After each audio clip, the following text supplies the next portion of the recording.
ഈ ബോട്ടുകളെല്ലാം ഹാലോങ് ബേയിലെ തിയൻ കുങ് ഗുഹ കാണാൻ വന്ന ടൂറിസ്റ്റുകളുമായി എത്തിയതാണ്. വിയറ്റ്നാമിലെ ഏറ്റവും പ്രധാനപ്പെട്ട കാഴ്ചകളിൽ ഉൾപ്പെടുന്നതാണ് ഹാലോങ് ബേയും ഈ ഉൾക്കടലിൽ ഉയർന്നു നിൽക്കുന്ന പാറക്കെട്ടുകളും. ചുണ്ണാമ്പുകല്ലിന്റെ വലിയ മലകൾ. ഇതിലെല്ലാം ഗുഹകളും പ്രകൃതിയുടെ വലിയ അത്ഭുതങ്ങളും ഒളിഞ്ഞുകിടപ്പുണ്ട്. അതുകൊണ്ട് തന്നെ ഒരു നാച്ചുറൽ വേൾഡ് ഹെറിറ്റേജ് സൈറ്റായി യുനെസ്കോ പ്രഖ്യാപിച്ചിരിക്കുകയാണ് ഹാലോങ് ബേയെ. ബോട്ടുകൾ ഏതു വഴി സഞ്ചരിക്കണമെന്ന് മാർക്ക് ചെയ്തിരിക്കുന്നത് പലയിടത്തും കാണാം. മലകളിലെ പല പൊത്തുകളും പണ്ടുകാലം മുതലേ ഇവിടുത്തെ മുക്കുവരുടെയും മറ്റും ആരാധനാ കേന്ദ്രങ്ങളാണ്. 2000-ഓളം ചുണ്ണാമ്പുകൽ മലകളാണ് ഹാലോങ് ബേയിലുള്ളത്. അവയിൽ 400-ഓളം എണ്ണത്തിന് മാത്രമേ പേര് നൽകിയിട്ടുള്ളൂ. വിയറ്റ്നാം യുദ്ധകാലത്ത് തന്ത്രപ്രധാനമായ ഒരിടമായിരുന്നു ഹാലോങ് ബേയും ഇവിടുത്തെ മലകളും. അന്ന് ഉൾക്കടലിലും മലകളിലും US സൈന്യത്തിന്റെയും കമ്മ്യൂണിസ്റ്റ് ഗറില്ലകളുടെയും സാന്നിധ്യമുണ്ടായിരുന്നു. ചിലത് വലിയ പർവ്വതങ്ങൾ തന്നെയാണ്. വിവിധയിനം പല്ലികളുടെയും കുരങ്ങുകളുടെയും പക്ഷികളുടെയും ആവാസയിടങ്ങളാണ് ഇത്തരം പർവ്വതങ്ങൾ. മലകൾക്കിടയിൽ വലിയ പൊത്തുകൾ. ചെറുവഞ്ചികളിൽ ആ ഗുഹകളിലൂടെ ടൂറിസ്റ്റുകൾ പോകാറുണ്ട്. സായിപ്പുമാർക്ക് അത്തരം കാര്യങ്ങളെല്ലാം വലിയ ഇഷ്ടമാണ്. ചരിത്രാതീത കാലം മുതൽ മനുഷ്യവാസമുണ്ടായിരുന്നു ഇവിടുത്തെ പല ദ്വീപുകളിലും. 1000 വർഷം മുൻപ് വിയറ്റ്നാം കീഴടക്കാനെത്തിയ ചൈനീസ് പടയെ ഇന്നാട്ടുകാർ തടഞ്ഞു നിർത്തിയത് ഇത്തരം മലകളിൽ പതിയിരുന്ന് നടത്തിയ ആക്രമണങ്ങളിലൂടെയാണ്. മംഗോൾ യുദ്ധവീരനായ കുബ്ലൈ ഖാന്റെ കപ്പലുകളെ വിയറ്റ്നാംകാർ ആക്രമിച്ചു തകർത്തതും ഈ ഉൾക്കടലിൽ വെച്ചായിരുന്നു. കടലിൽ കുത്തി നിർത്തിയതുപോലെ ചുണ്ണാമ്പുമലകൾ. അതിന് ചുവട്ടിലൂടെ ഒരേ തരത്തിലുള്ള ബോട്ടുകൾ നീങ്ങുന്നു. രസകരമായ ഒരു കാഴ്ച തന്നെയാണിത്. ധാരാളം സിനിമകൾക്ക് ലൊക്കേഷനായിട്ടുള്ള പ്രദേശമാണ് ഹാലോങ് ബേ. ഹോളിവുഡ് സിനിമകൾ ഉൾക്കടലിന്റെയും അതിലെ മലകളുടെയും സൗന്ദര്യം പൂർണ്ണമായും ആവാഹിച്ചെടുക്കാൻ ശ്രമിക്കുകയും ചെയ്തു. 1992-ൽ പുറത്തുവന്ന ഇൻഡോ ചൈൻ ഫ്രഞ്ച് സിനിമയായിരുന്നു. ഒരു ഫ്രഞ്ച് തോട്ടമുടമ ദത്തെടുക്കുന്ന വിയറ്റ്നാമീസ് പെൺകുട്ടിയുടെ കഥ പറഞ്ഞ ഇൻഡോ ചൈൻ പല സീനുകളിലും ഹാലോങ് ബേയുടെ സൗന്ദര്യം മികച്ച രീതിയിൽ പകർത്തിയെടുത്തിട്ടുണ്ട്. 2017-ൽ പുറത്തുവന്ന കോങ് സ്കൾ ഐലൻഡാണ് ഹാലോങ് ബേയെ ഏറ്റവും സുന്ദരമായി പകർത്തിയ ഹോളിവുഡ് ചിത്രം. ടുമോറോ നെവർ ഡൈ എന്ന ജെയിംസ് ബോണ്ട് സിനിമയിലെ കുറെ ഭാഗങ്ങൾ ഇവിടെ വെച്ച് ഷൂട്ട് ചെയ്യാനാണ് തീരുമാനിച്ചിരുന്നത്. എന്നാൽ അവസാന നിമിഷം വിയറ്റ്നാം ഗവൺമെന്റ് അനുമതി നിഷേധിച്ചതിനെ തുടർന്ന് ചിത്രീകരണം ഫിലിപ്പീൻസിലേക്ക് മാറ്റുകയായിരുന്നു.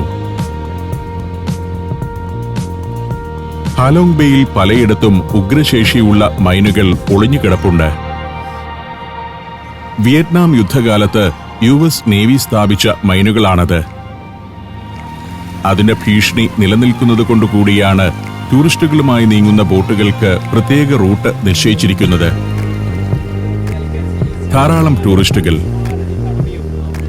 പല മലകളുടെയും ചുവട്ടിൽ വലിയ പൊത്തുകളുണ്ട്. ഒരു ബോട്ട് തന്നെ കയറിപ്പോകാവുന്ന വലിപ്പമുണ്ട് ചിലതിന്. അവിടേക്കൊന്നും ഞങ്ങളുടെ ബോട്ടുകൾ അടുക്കുന്നില്ല. ദിവസങ്ങളും ആഴ്ചകളും തന്നെ സഞ്ചരിച്ചു കാണാവുന്ന ദൃശ്യങ്ങളും ഏർപ്പെടാവുന്ന ആക്ടിവിറ്റികളുമുണ്ട് ഇവിടെ. Rock climbing, squid fishing, caving, scuba diving, kayaking, swimming എന്നിങ്ങനെ നിരവധി ടൂറിസം ആക്ടിവിറ്റികളുണ്ട് ഇവിടെ. പാറകൾ പ്രതിരോധം തീർക്കുന്നതിനാൽ ഈ ഭാഗത്ത് കടൽ അധികം പ്രക്ഷുബ്ധമാവാറില്ല. എങ്കിലും ഇവിടെ അപകടങ്ങൾ ഉണ്ടാവാറുണ്ട്. 2011-ൽ ഹാലോങ് ബേയിലെ ആഴമുള്ള ഭാഗത്ത് ഒരു ബോട്ട് മുങ്ങി 12 ടൂറിസ്റ്റുകൾ മരിച്ചിരുന്നു. ബോട്ടുകൾക്ക് തീപിടിക്കുക, കയാക്കിംഗ് നടത്തുന്നവർക്കിടയിലേക്ക് വലിയ ബോട്ടുകൾ ഇടിച്ചുകയറുക തുടങ്ങിയ പല അപകടങ്ങളും ഇവിടെ ഉണ്ടായിട്ടുണ്ട്. ബോട്ടുകളുടെ കാലപ്പഴക്കം മുതൽ ക്രൂവിന്റെ പരിചയക്കുറവ് വരെ അപകടങ്ങൾക്ക് കാരണമാണ്. മഴയുള്ള സമയങ്ങളിൽ മലകളിലെ ഗുഹകളിൽ ടൂറിസ്റ്റുകളെ പ്രവേശിപ്പിക്കാറില്ല. ബോട്ടിന്റെ അപ്പർ ഡെക്കിൽ ഉണ്ടായിരുന്നവരെയെല്ലാം ഗൈഡ് ടോം വിളിച്ചിറക്കിക്കൊണ്ടു പോയിരിക്കുന്നു. ഞാനും ഈ ഇരിക്കുന്നയാളും മാത്രം അവശേഷിച്ചു. അപ്പോഴേക്കും ബോട്ട് ഒരു ഫ്ലോട്ടിംഗ് ജെട്ടിയുടെ സമീപത്തേക്ക് അടുക്കുകയാണ്. അവിടെ നിന്നും ആരംഭിക്കുന്ന ബാംബു ബോട്ട് റൈഡ് എന്നൊരു പരിപാടിയുണ്ട്. ബേയുടെ ചില പ്രത്യേക ഭാഗങ്ങളിലൂടെ ബാംബു ബോട്ടിൽ പോകാം. അവിടേക്ക് അടുക്കുമ്പോഴും കടലിൽ ഉയർന്നു നിൽക്കുന്ന പാറകൾ ഒരു കാഴ്ച തന്നെയാണ്. പല രൂപത്തിൽ, പല വലിപ്പത്തിൽ അതങ്ങനെ നിൽക്കുന്നു. ഇവിടെ ഒരു ബോട്ടിനു കൂടി അടുക്കാനുള്ള ഇടയില്ല. പക്ഷേ ഡ്രൈവർ 2 ബോട്ടുകൾക്കിടയിലേക്ക് ഞങ്ങളുടെ ബോട്ടിനെ തിരികെ കയറ്റുകയാണ്. ബോട്ട് ഡ്രൈവർ മുൻപ് കേരളത്തിലെ പ്രൈവറ്റ് ബസ് ഡ്രൈവർ ആയിരുന്നെന്ന് തോന്നുന്നു. ബോട്ടുകൾ തമ്മിൽ തട്ടുകയും മുട്ടുകയും ഒക്കെ ചെയ്യും. ചുവന്ന ചായം തേച്ച ഭാഗമുണ്ടല്ലോ, അതിലൂടെ ഉരയുന്നതിന് കുഴപ്പമില്ല. 2 ബോട്ടുകളെയും ഇരുഭാഗത്തേക്കും തള്ളി മാറ്റിക്കൊണ്ടാണ് ഞങ്ങളുടെ ബോട്ട് അടുക്കുന്നത്. 5 പേർക്ക് ഇരിക്കാവുന്ന ബെഞ്ചിൽ 6-മൻ തിരികെ കയറുന്നത് പോലെ. ഇതൊരു ഫ്ലോട്ടിംഗ് പ്ലാറ്റ്ഫോമാണ്. വലിയ എണ്ണ ബാരലുകൾ കൂട്ടിക്കെട്ടി അതിനു മുകളിലുണ്ടാക്കിയ പ്ലാറ്റ്ഫോം. പ്രാദേശികമായ ബുദ്ധിയാണ്. ചെല്ലുന്ന ബോട്ടുകളെ ബന്ധിക്കാനും മറ്റും ഇവിടെ ആളുകളുണ്ട്. ഒരാൾ ഒരു ഗോവണി കൊണ്ടുവന്ന് വയ്ക്കുന്നു. ആളുകൾ അതിലൂടെ ഇറങ്ങിത്തുടങ്ങി. ഞാനും ഇറങ്ങി. നേരത്തെ മറീന ബിൽഡിംഗിൽ നിന്നെടുത്ത ടിക്കറ്റ് മതി ഇവിടുത്തെ ആക്ടിവിറ്റികൾക്കെല്ലാം. ഇതാണ് ബാംബു ബോട്ടുകൾ. ഇതിന്റെ അടിഭാഗമാണ് മുള കൊണ്ട് നെയ്തെടുത്തിരിക്കുന്നത്. ഒരു കൊട്ട പോലെയാണ് അടിഭാഗം. ടിക്കറ്റ് ഇവിടെ കാണിക്കണം. അതിന്റെ 3-മത്തെ ഉപയോഗമാണിത്. ഗൈഡ് ടോം ഇവിടെയുണ്ട്. 4 പേർ വീതം ഓരോ ബോട്ടിൽ കയറിക്കൊള്ളാൻ പറഞ്ഞു ടോം. സംഘത്തിലുള്ളവർ ഓരോ ബോട്ടിലേക്ക് കയറി തുടങ്ങി. ഞാനും ഒരു ബോട്ടിന്റെ മുന്നിൽ തന്നെ സ്ഥാനം പിടിച്ചു. സ്ത്രീകളാണ് തുഴക്കാർ. ഇവിടുത്തെ ഗ്രാമങ്ങളിലെ സ്ത്രീകളാണ്. ഇതാണ് ബാംബു ബോട്ടിന്റെ ആകൃതി. ഇതിന്റെ അടിയിൽ മുളയലകുകൾ മെടഞ്ഞ് കൊട്ടപോലെയാക്കിയ ഒരു ഭാഗമുണ്ട്. അതിന് മേലെ തടികൊണ്ടുള്ള ഒരു ഫ്രെയിം. അതിന്മേലെയാണ് ആളുകൾ ഇരിക്കുന്നത്. ഈ ബാംബു ബോട്ടുകളിലല്ലാതെ കയാക്കുകളിൽ 1-2 പേർക്ക് തുഴഞ്ഞു പോകാനുള്ള സൗകര്യവുമുണ്ട്. അതും ഞങ്ങളുടെ ടിക്കറ്റിൽ ഉൾപ്പെടുന്നതാണ്. ഏത് വേണമെന്ന് തിരഞ്ഞെടുത്താൽ മതി. കയാക്ക് തുഴഞ്ഞ് മലയാളികൾക്ക് വലിയ പരിചയമില്ലല്ലോ. അതുകൊണ്ട് ഞാൻ ആ സാഹസത്തിന് മുതിർന്നില്ല. ഞങ്ങളുടെ സംഘത്തിലുള്ള പലരും കയാക്കുകളിൽ ഒരു കൈ നോക്കുന്നുണ്ട്.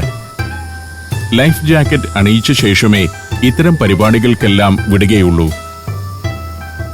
ഏതാനും കയാക്കുകൾ ഒരു പൊത്തിൽ നിന്നും ഇറങ്ങിപ്പോകുന്നു. ആ പൊത്തിലൂടെ വേണം ഞങ്ങൾക്കും കയറിപ്പോകാൻ. ഞങ്ങൾ അതിനടുത്തേക്ക് നീങ്ങി. പടുകൂറ്റൻ ചുണ്ണാമ്പുപാറയാണ്.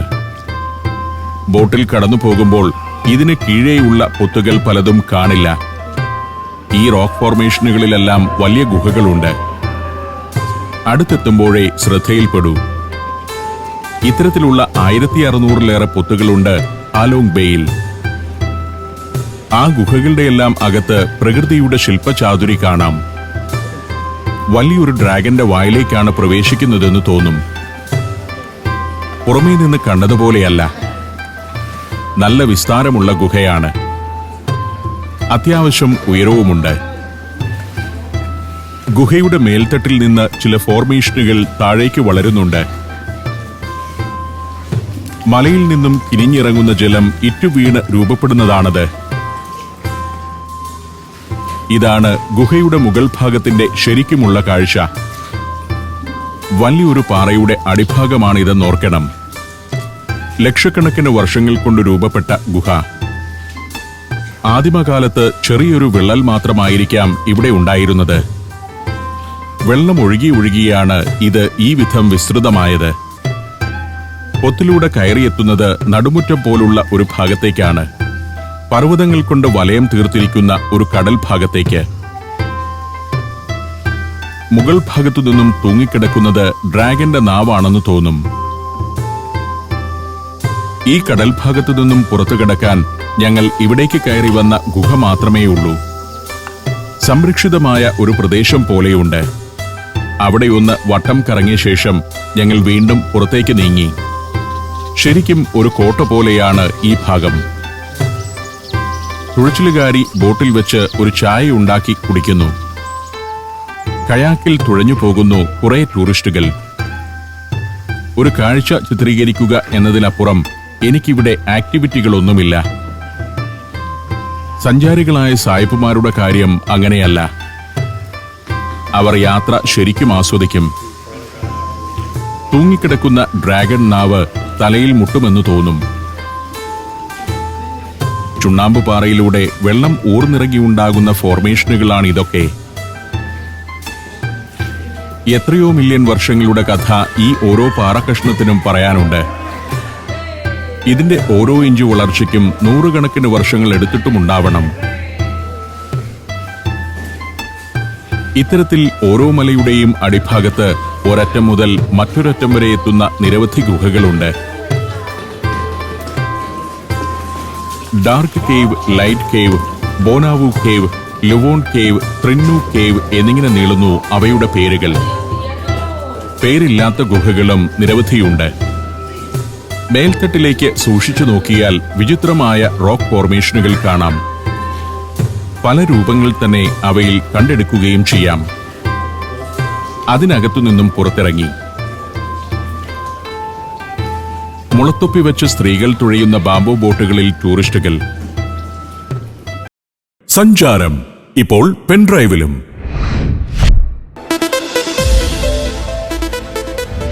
സഞ്ചാരം ടിവിഡികൾ 9ാം വോളിയം പുറത്തിറങ്ങിയിരിക്കുന്നു. നോർവേ, മാൾട്ട, നേപ്പാൾ, US എന്നീ രാജ്യങ്ങളിലെ കാഴ്ചകൾ. നോർവേയിലെ Oslo city, Norwegian museum, opera house, അതിസുന്ദരമായ ഭൂപ്രദേശങ്ങളിലൂടെയുള്ള ട്രെയിൻ യാത്ര, ബെർഗൻ എന്ന സവിശേഷ നഗരം, ഫ്യോർഡുകളിലൂടെയുള്ള ദീർഘയാത്രകൾ, മെഡിറ്ററേനിയൻ ദ്വീപുരാഷ്ട്രമായ മാൾട്ടയിലെ വലറ്റ നഗരം, ചരിത്രമുറങ്ങുന്ന പുരാനഗര ഭാഗങ്ങൾ,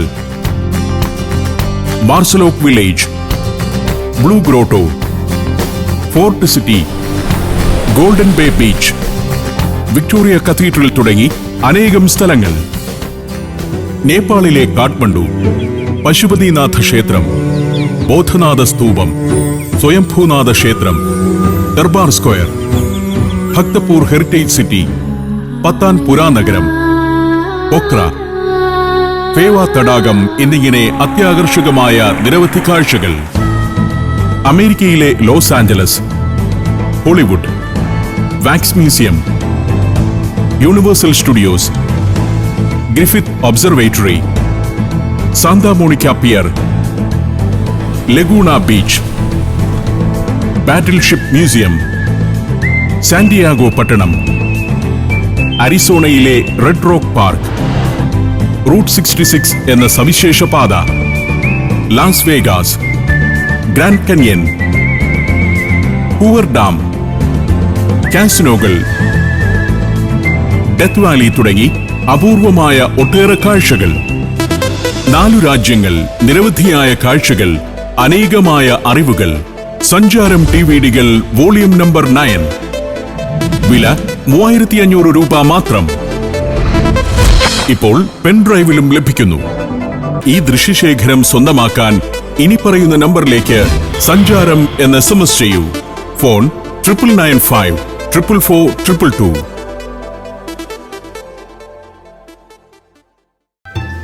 പാറകളുടെ വശങ്ങൾ ഇങ്ങനെയാണ്. അടിഭാഗത്ത് മട വെച്ചതുപോലെയുണ്ട്. മരങ്ങൾ മുറിക്കാൻ നേരത്തുണ്ടാക്കുന്ന മടകൾ പോലെ. ഓരോ പർവ്വതത്തിനും പ്രകൃതി തന്നെ ഈ വിധം മടവെച്ചിരിക്കുന്നു. ഏതാനും ലക്ഷം വർഷങ്ങൾ കൂടി കഴിയുമ്പോൾ ഹാലോങ് ബേയിലെ പല പാറകളും കടലിലേക്ക് മറിഞ്ഞു വീഴുക തന്നെ ചെയ്യും. ഉപ്പുജലവുമായുള്ള സമ്പർക്കം മൂലം അവയുടെ അടിഭാഗം മെലിഞ്ഞുകൊണ്ടിരിക്കുകയാണ്. ഇപ്പോൾ മറ്റൊരു ഗുഹയിലേക്ക് എത്തുകയാണ്. ഒരു ചൈനീസ് പഗോഡയുടെ മേൽക്കൂരയുടെ ആകൃതിയുള്ള ഗുഹ. ബീജിംഗ് സന്ദർശനത്തിനിടെ കണ്ട ടെമ്പിൾ ഓഫ് ഹാർവസ്റ്റിന്റെ രൂപമാണ് ഗുഹ കാണുമ്പോൾ ഓർമ്മയിലെത്തുന്നത്. കൃത്യമാണ് ആ രൂപം. ഇതിനകത്തുകൂടിയും കയറിപ്പോകാം. ഈ ഭാഗത്തെല്ലാം ഉൾക്കടലിന് ആഴം വളരെ കുറവാണ്. ചില നാടുകൾക്ക് ഉപജീവനമാർഗമെന്ന പോലെ പ്രകൃതി ഇങ്ങനെ ചില അത്ഭുതങ്ങൾ ഉണ്ടാക്കി നൽകും. അതുകൊണ്ട് ആ രാജ്യങ്ങൾ ബുദ്ധിപൂർവം വരുമാനമുണ്ടാക്കുകയും ചെയ്യും. വിയറ്റ്നാമിൽ ഇങ്ങനെ ചില അത്ഭുതങ്ങൾ, തായ്ലൻഡിൽ മറ്റു ചില പ്രകൃതി അത്ഭുതങ്ങൾ. ആഫ്രിക്കയിലെ പല രാജ്യങ്ങൾക്കും ഈ വിധം പ്രകൃതി അത്ഭുതങ്ങൾ സ്വന്തമായുണ്ട്. ഡനാക്കിൽ ഡിപ്രഷനും ഗൊറൻഗൊറോ ക്രേറ്ററുമെല്ലാം അതിൽ ഉൾപ്പെടുന്നു. അങ്ങനെ പ്രകൃതി സൃഷ്ടിച്ചു വച്ച എത്രയെത്ര അത്ഭുതങ്ങളിലൂടെയാണ് സഞ്ചാരത്തിന്റെ ക്യാമറ സഞ്ചരിച്ചിരിക്കുന്നതെന്ന് ഓർത്തുകൊണ്ടാണ് ഞാൻ ഇതിലെ പോകുന്നത്.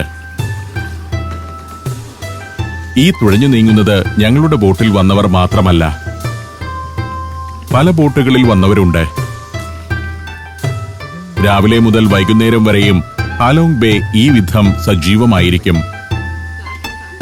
ബാംബു ബോട്ടുകളിലും കയാക്കുകളിലുമെല്ലാം ഗുഹ കടന്ന് ആളുകൾ വന്നുകൊണ്ടേയിരിക്കുന്നു.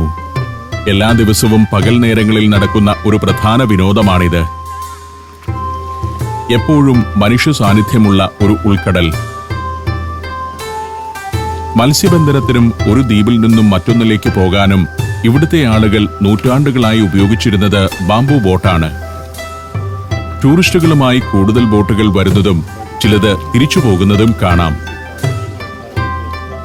ഡ്രാഗൺ ദൈവം സൃഷ്ടിച്ചതാണ് ഹാലോങ് ബേയിലെ പർവ്വതങ്ങളെന്നാണ് വിയറ്റ്നാംകാരുടെ വിശ്വാസമെങ്കിലും ശാസ്ത്രീയമായ യാഥാർത്ഥ്യം മറ്റൊന്നാണ്.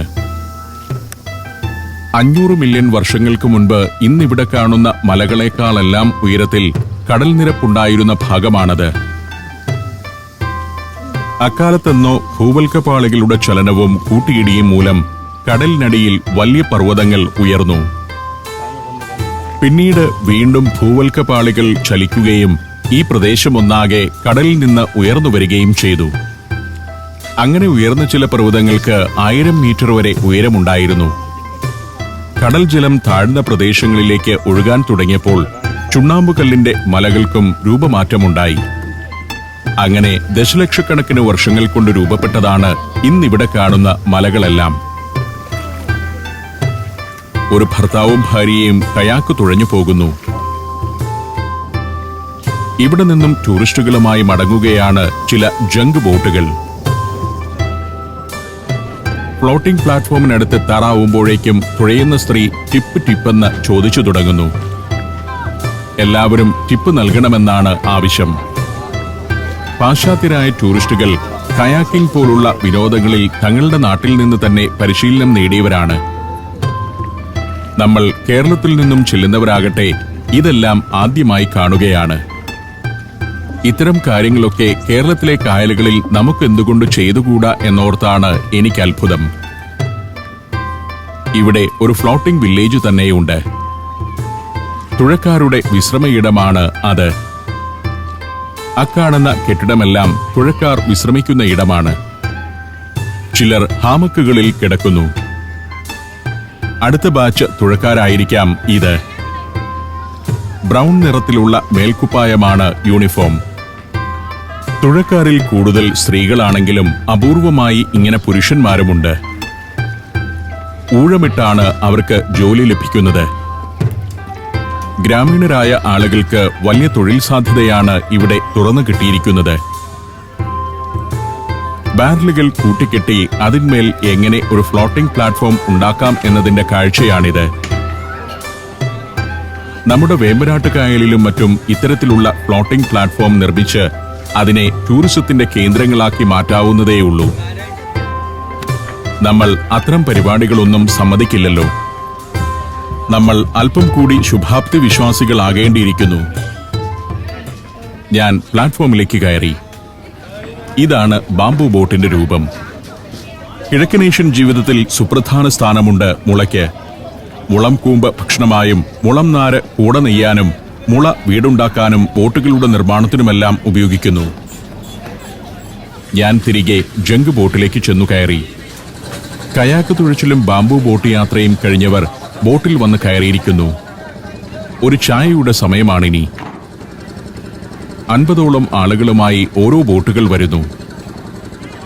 എത്ര ബോട്ടുകളാണ് വന്നു കിടക്കുന്നതെന്ന് കാണുക. എല്ലാറ്റിലും സുരക്ഷാ സംവിധാനങ്ങളുണ്ട്.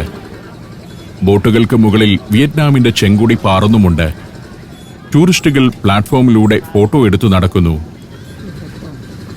എല്ലാവരും കയറിയതോടെ ഞങ്ങളുടെ ബോട്ട് പിന്നോട്ടെടുത്തു. വീണ്ടും യാത്ര തുടങ്ങുകയാണ്. ജങ്ക് ബോട്ടുകൾ മിക്കതും പഴഞ്ഞനാണെന്ന വിമർശനം മാത്രമാണ് ഇത്തരം ടൂറുകളെക്കുറിച്ച് ചിലരെങ്കിലും ഉയർത്തുന്നത്. ഞങ്ങളുടെ ബോട്ട് ജെട്ടിയിൽ നിന്നും അകലുകയാണ്.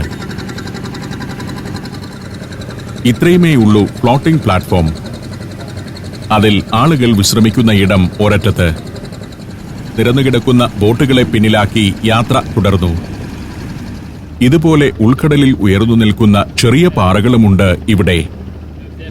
ഒരു കാലത്ത് ഇത് വലിയ പാറയായിരുന്നിരിക്കാം. കാലക്രമത്തിൽ അടർന്നു വീണ് ചെറുതായതുമാവാം. എല്ലാം സഞ്ചാരികളിൽ കൗതുകം നിറയ്ക്കുന്നത് തന്നെ. ബേയിലെ വലിയ മലകളിൽ പലതിലും ട്രക്കിംഗ് ട്രെയിലുകളുണ്ട്. റോക്ക് ക്ലൈംബിങ്ങിനുള്ള സ്പോട്ടുകളും. ഹാലോങ് ബേ പരിസരത്ത് ആഴ്ചകളോളം താമസിക്കുന്ന ടൂറിസ്റ്റുകൾ ആ ആക്ടിവിറ്റികളിലെല്ലാം ഏർപ്പെടുന്നു. പ്രകൃതിയുടെ ഈ അത്ഭുതങ്ങളിൽ നിന്ന് തിരികെ മറീനയിലേക്കുള്ള മടക്കം.